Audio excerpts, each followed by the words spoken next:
said open your eyes, 'cause I wanna play. Every moment is ours, don't throw it away. We get closer to heaven with each step we make. So let's dance in the moonlight, you know what it takes. You know when the lights go down, we're in town, play that sound, we've got nothing to lose. Whoa, whoa, yeah, yeah. Turn the music upside down, run this town, drop it now, we've got nothing to lose. Whoa, whoa, yeah, yeah.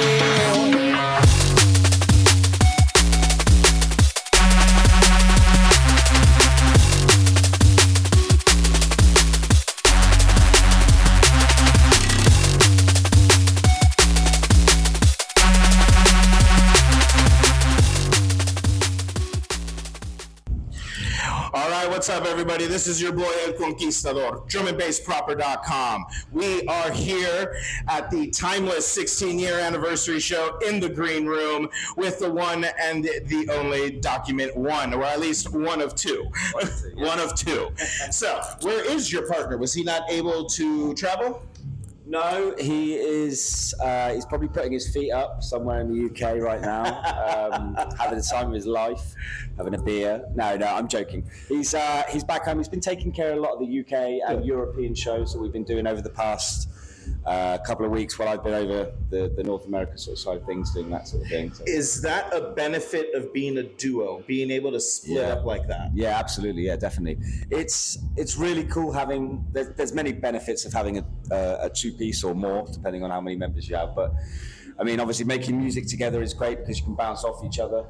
And we've been friends for many years, obviously, as well as doing the Document One thing. But it's good to have a second DJ because, you know, it's great for inspiration as well as not only just being able to cover the shows in different areas. We can play more than one show in one night, for example, but we can also give each other ideas on mixes. And, you know, like on the rare occasion we do get together, it's even more kind of special because we can just, you know, we can play everything that we've both been feeling or pull out tunes that maybe we haven't played, that our own sort of creations from the last, like, you know, however many years. And it's something really special in that way. I do really appreciate having an extra pair of hands to cover the shows, because some of the guys that I know that are doing these, like, you know, every weekend, going here, there, everywhere, and by themselves, by themselves, it's a lot. Exhausting. So, exhausting. Yeah, for sure.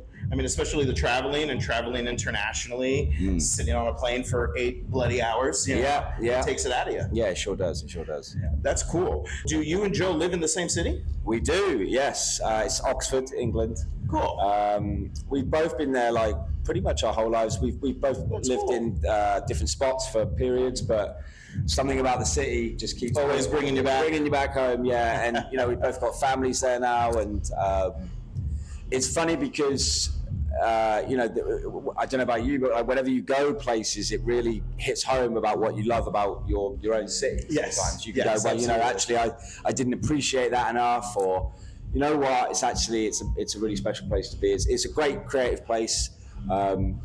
Oxford is really famous for its more like bandy kind of side of things, like Radiohead are from there, and there's a few other bands that are really successful. The dance side of things, there's Total Science drum bass, they're from there. So there's a few people that have you know, paved the way for others to come through. Totally and Almost Extinct Dinosaur as well. He's another one that's really successful from there. So yeah, Oxford is our. How's the club scene in Oxford? I wish I could say it was doing as well as some of the, you know, the names that I just reeled off there, but it was really good at one point. Just the evolution of things, the normal evolution, you know. You know, it's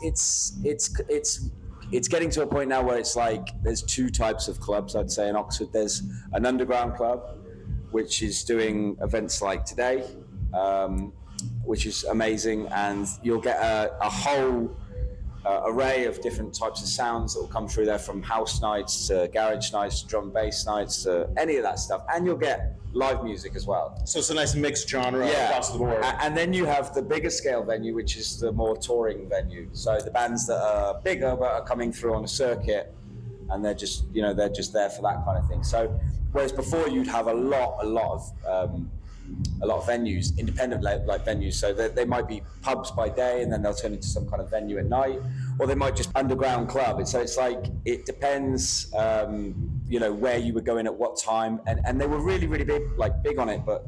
Like I say, now it's got to the point where it's kind of just shrunk right down. So it's a bit of a harder time, I'd say, for our city at the moment. Okay. You definitely got to travel to the bigger city, London, et cetera, et cetera. Yeah. Brixton to get those clubs and whatnot. Oxford's quite lucky in the sense that it's right in the middle. So if you go north, you've got some amazing cities very close. And then if you go south or east or west, again, you've got some really great cities that are close by, London, Bristol, all the places where drum and bass is electric. It's everywhere, every day of the week, man. So it's absolutely. Good. So I know this is your first time in LA. Is this your first time touring the States in general? No, we did a tour. It's a long while ago now. We used to make dubstep when we first came through. So that would have been in the first wave, as I like to think of it, of dubstep, when it was kind of maybe, I don't know, between 2010, 2012, 2013, that kind of period. And we were out here a bit, but never LA. We were close by, close, but so this is the first time for Drum and Bass Document 1 to come through and do it.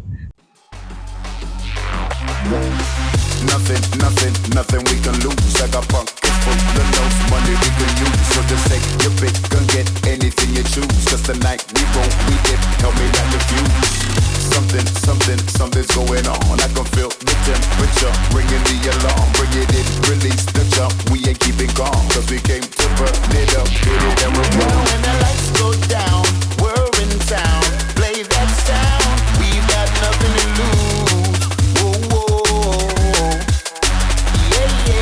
Turn the music upside down, run this town, drop it now. We've got nothing to lose.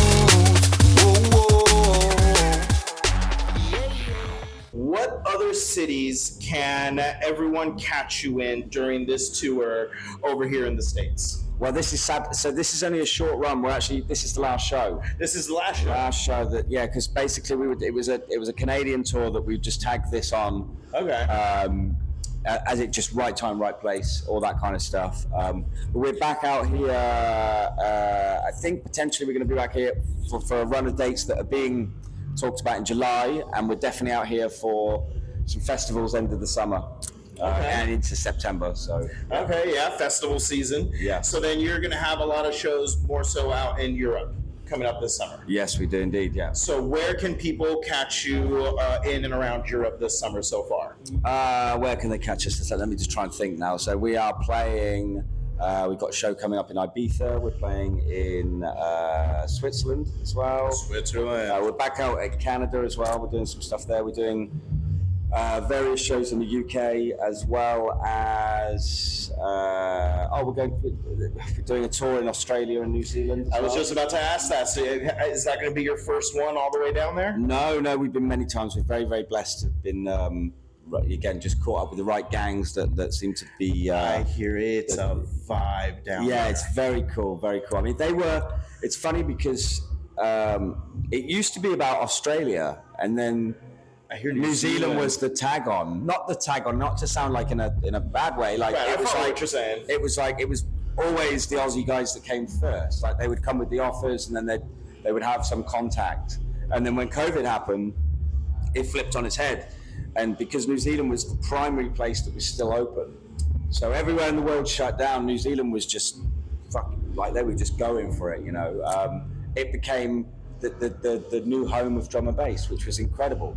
So again, you go there and it would be peak summertime, which would be our winter in England. Right. You go around Christmas, New Year, and tons of festivals. And it was like, while the rest of the world is shut down, there'd be like they're just going, living it up. It's like a candy like land. It's just like incredible. Like it was just amazing. So ever since that, we've been super blessed to be able to go out there pretty much every year, or even twice a year. That's brilliant. And then you do either one as well.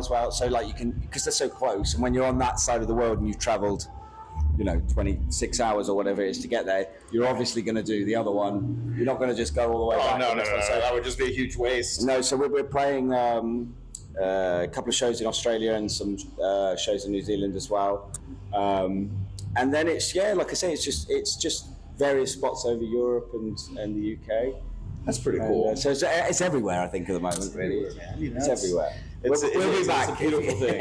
If you don't catch us soon, you'll see us somewhere down the road for sure. Well, next time, you come out here, definitely request Denver. I would love to go to Denver. We would love to hear you smash the Black Box. Yes, that would be great. I'd love to go to Denver. Anywhere really. I mean, like the States is so vast, and it's been it's been a while since we've been here, so it's like it's time to kind of revisit those. And what do you think of the state of German bass in the U.S. now from this tour compared to previous ones?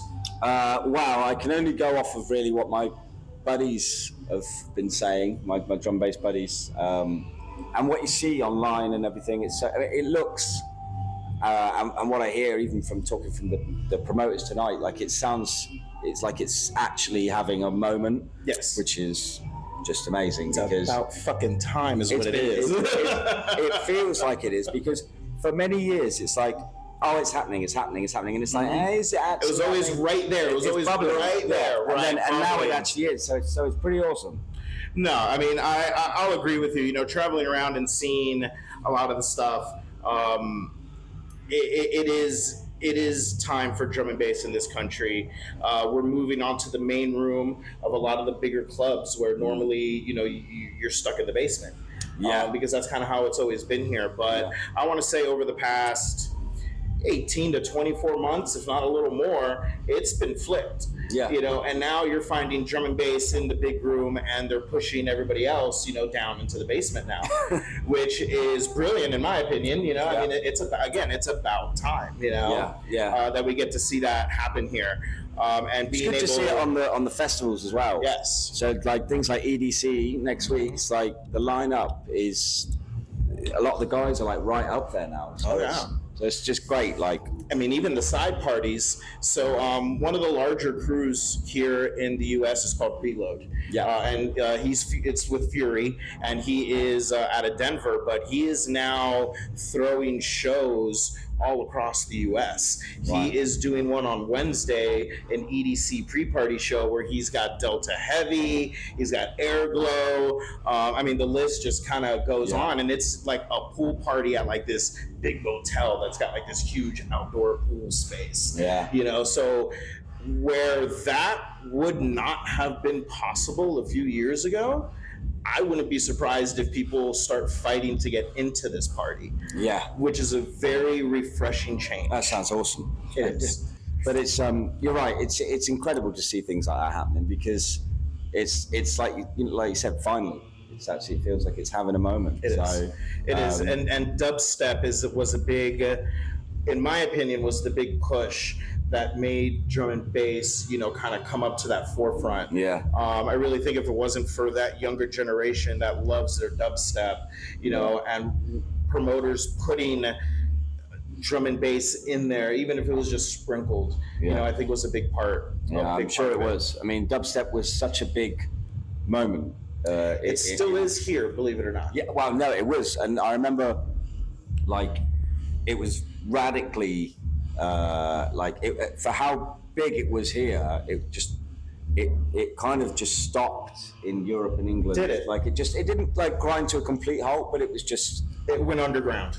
Nothing like it was when it was soaring for so long, and then America just they embraced it so much. These younger generation, absolutely. And the kind of this when Skrillex came along and the sound changed again, and whenever there's somebody that does that and flips it on its head and really takes it in a place that excites people and it ignites it so much, it's going to just go bang even more. And America is like, what a better place to do that and to see how much it can grow. So from that, it's no surprise that, in a way, a lot of that kind of sound of drum and bass and dubstep, they're very similar. Yes. I mean, they're different, but they're very similar in lots of ways. So I can see how, it's no surprise that certain people, either used to make dubstep or they've got one foot in it, sort of. So it's like you can see where it's connected. I think it's a beautiful thing. Absolutely. So earlier you said that you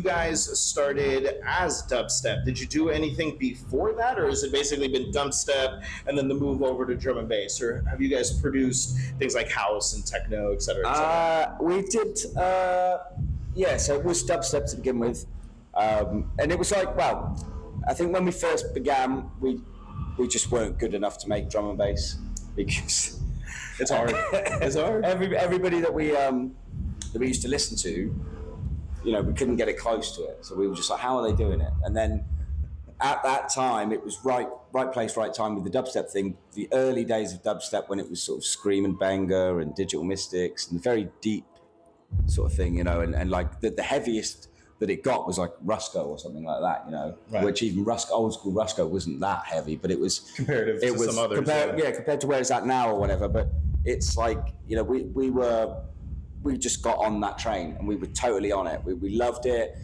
It was much easier for us to, because it was new ground. Like it wasn't like, I think you could just take it in any direction. It was so open. It felt so free. You didn't have to be like, I'm trying to make X sound or Y sound. Like it's you could do what you want, and that was cool because it was new. Right. And so we were doing that for a while, and then towards the end of our dubstep spell, we started doing. We did a little bit of a period where we had, I don't know, some sort of. We did an EP where we had garage, electro house, that kind of thing, a bit more like Feed Me kind of thing. So still quite techie, but in that kind of anything that's not drum bass, really, I guess. And then eventually we were like, you know what, we're trying to sort of like ignore the fact that we've always been into drum bass, and that was what we were into in the beginning. We need to get our heads down and try and sort of, really try and improve, try and get close to the sound of that, because I found that like anyone that was making dubstep and then tried to do drum bass, you can hear that it's a dubstep producer trying to make drum bass. Yes. Which sounds a bit strange, but it's like, No, you can hear it. It takes a minute to get into the groove of drum and bass. Mm-hmm. And it took us, and the feel of it. Like there's so many things that we did along the way that you just get wrong because you need to be in it and soaked in it and just totally like immersed in the music it's like anything, isn't it? Like if I tried to go and make a dubstep track now, even though it's what we were into, I think I'd probably fail a little bit because it would be like I'm not listening to where the sound is at. 'Cause I wanna play. Every moment is ours. Don't throw it away. We get closer to heaven with each step we make. So let's dance in the moonlight. You know what it takes. When the lights go down, we're in town. Play that sound. We've got nothing to lose. Whoa, whoa. Yeah. Turn the music upside down. Run this town. Drop it now. We've got What can we expect from Document One here in the near future? What tricks do you guys got up your sleeve for us? What music-wise? Music-wise. Not just magic-wise. No. We've just done a release for Shogun. Cool. Which is great because we've been able to flip-flop a little bit with Shogun and Elevate. They're both obviously connected. Right. They're run by the same people. Mm-hmm. One is more dance floor, one is more deeper sort of sound, I guess. And you're playing in both of those spaces. Yeah, and it feels great to be able to do that because I don't think I could choose, for the rest of my life whether I want to be a deep guy, like a deeper guy or a rollers guy sort of thing versus a dance floor bangers. I love it all. So, it's also what's in your head at that moment when you're going to sit in front of the computer. Yeah. At least that's how it is, for me. I'm sure Bernadette, when she's got something in her head that just needs to get out. To answer your first question, basically what we've got coming up is that we did this release for Shogun. It's going to hopefully be part of a bigger project which we're working on. So it's going to be ideally an album. Maybe it won't be an album. Maybe it'll be 2 EPs like our last project was. Okay. We'll just have to see how that plays out. but we're definitely leaning more towards our jazzier sort of vibe that people sort of ask us about a lot more. So it's even though there might be bangers in there, sort of loosely saying. You do get asked for some of that stuff that you become known for. And we're leaning more towards doing that kind of thing. So a lot of singers, which we've been really lucky with who we've worked with in the last like 2 years or even more than that really, who like a long time actually, with some of the singers we worked on tracks. So we've been really trying to knuckle down and get some singers in, do that, which is great. And again, that will work towards a bigger project, but we'll just have to see. At the moment, it's kind of, we're in writing mode. So we've got a lot of music on the go. Awesome. And it's just, every week it's kind of like you do a bit, you maybe get a singer on it, you test it, you see how that goes, you play it to a few people, you play it in the club or whatever, and then you come back and you make the notes, you change it, you tweak it some more. So there is about 4 or 5 that are like on the kind of bubbling, will that be the next thing, I don't know, sort of thing. And then there's a whole heap of other stuff that's like, that might slot nicely into a bigger project. Because on an album, for example, you're obviously going to have tracks that are a little bit more, they're going to take a little bit more of a left sort of direction or whatever, and they might be more deeper, or they take you on the journey, that kind of thing. You don't want 11 sound the same. Yeah, you don't want 11 tracks of just bang, bang, bang, or whatever you have. So you just, you would take it in a slightly different direction. So, but those tracks on their own don't necessarily scream single or whatever. So there's a whole strategy and a sort of vibe that we're trying to plan out, really, I guess. I mean, you got to try different stuff. You got to be able to market yourselves in different ways. You can't. It's how we're able to stand out as musicians, as producers. Thinking outside that box. Yeah, absolutely. So no, kudos to you guys for being able to do that and not just following what a lot of people you see kind of doing the rinse and repeat type of thing. Yeah, it's easy to do. I mean, nowadays it feels like whenever we've been lucky enough to see the scene change a few times now and be sort of, able to release music along that journey. So when it gets to a point where it feels a little bit like repeat the pattern, you know what I mean? It feels like we can be in those moments and then suddenly someone will switch it up again and the whole thing changes. It goes in a different direction. I love that about drum and bass. It's like, it gets to the point where you're kind of banging your head going, I feel like I've heard the same tune all night long. And then all of a sudden. And then suddenly someone does something that just tweaks it just a tiny bit. And you're like, wow, now we're on a new wave. Now we're going down this road. So, and it gets everybody's creative juices going to be like, oh, wait a minute, what happens if, and then next thing you know, you got all these other great things going. Yeah. So, let's start wrapping it up here real quick, man, so we can get out there and party a little bit. Yeah.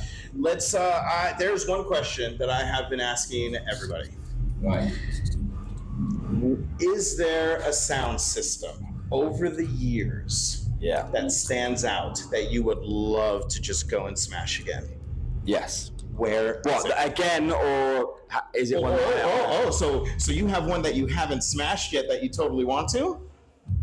Yeah. Okay, where's this one? Wow, it's like a child. Well, a childhood, like it's not a childhood, but because it's not a childhood thing. But I'm sort of going on a bit of a ramble here right now. It's the Valve sound system.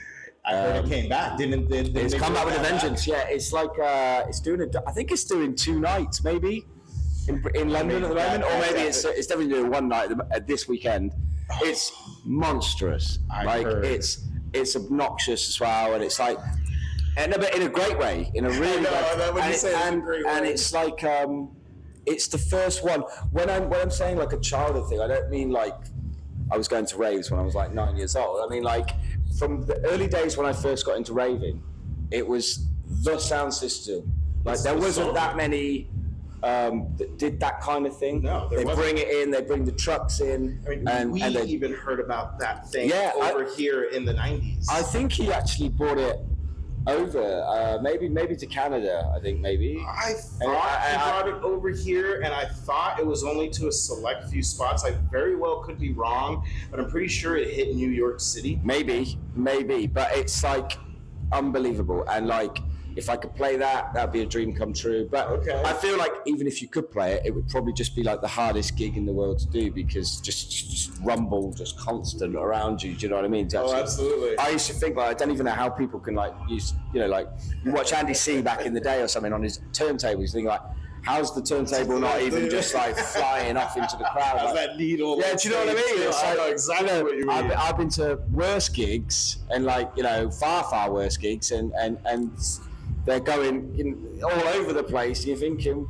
this is like the creme de la creme of like sound system. How on earth have they set it up? You know, but kudos to them, because it's kind of like they tweaked it and they got in there so early. You'd know that they did it a couple of times in Bristol. That's where I went to see it in the first few times I see it. And a couple of friends that I knew that were involved in the venue where they did it, they would say that they would get in there early doors, and they'd be in there all day tweaking it, getting it ready, making sure that it was just right. So they really do care about the sound. And I love Dillinger and Lemmy D for that, because it's just like they've not only built something that's got a legendary status, it's like, in the build of it, it's like there's a very scientific sort of like, really detailed, like, it's very clever, and it's just like, it's amazing. Like, so that's my number one sound system. That's the one that you would want to go and absolutely get behind. Is there one that you've played that you would like to go back to that stood out over the years? There's another one in the UK that, to be honest, I don't even know if it goes anymore. It's called it used to be called the Wall of Sound. Okay. And that was same sort of thing. It wasn't. I think it was technically half of the valve, like in terms of the size and the output or whatever it would be. But and that was a wall. Like, it was like, you know, massive. That's wicked. That was great. I don't know. Other than that, I played one the other day actually in Calgary last weekend, and it was just rumbled. The venue must have been 600 people, right? Sweet. And the sound system was like equipped for like, you know, 5,000 or something like that. It's like over the top, but it was unbelievable. It was a PK system, I think it was. Oh, nice. And it was just so crisp. Like, if you stood behind the decks, it was just like that. And then I was like, this sounds awful. You go out the front, best sound ever. Jeez. Unbelievable. But it was like I say, the venue was tiny, and just overkill. But, you know, everybody's there just like with their hair blowing back all the time. It's just so rumbling around. Unbelievable. Those are some of the best. Very cool. If you guys could go back to back with anybody this year, who would you guys want to throw down with? Oh, I don't know. That's it. Well, I'm not saying. Don't worry. I'm not saying I don't know. Like, I can't think. So I'm saying. Like dream shit. Dream shit would be somebody like Andy C. But then, you know, I'd probably want to just walk off after like 2 minutes, because there's just no competing. Do you know what I mean? It's like saying, you know, who would you like to go up against in a soccer game or whatever? It's like, you know, I'd love to play against Messi, but then at the same time, you'd be, you know, and kick my butt. So, you know, I think somebody that I would love to do it with, I'd love to go do a back-to-back with Friction. One for you guys, because he's obviously our good friend and label boss, and he does everything as well. He's a killer DJ, man. Really, really good. Yeah, he's come over a few times, and he swings through Denver whenever he's here, and that's never a miss. And he's like, I think he's the kind of DJ that, like, you could say to him on the day, you know, we're gonna take it deep tonight, and he'd be like, no worries, give me an hour. Goes for the right thumb drive, this one. Exactly, and he's got it all there, and it's like, and then you're like, you just want to do, you know, you could take it hard, you could do it any direction, and he would kill it. So he's probably one of my dream DJs to do it with. That's pretty cool right there. That's a good answer. I like that one. Well, sir, we at German Bass Proper and all of our fans out there, we really do appreciate your time. We look forward for you guys coming back. You said end of the summer, most likely? End of the summer, most likely. There's talk of July, but definitely end of the summer for sure, into September. Document one, guys. Go talk to who you need to for the end of the summer. Boss. All right, well, sir, thank you very much. Cheers. We appreciate you, man. Yeah, appreciate it, man. Thank you. Awesome. Yeah.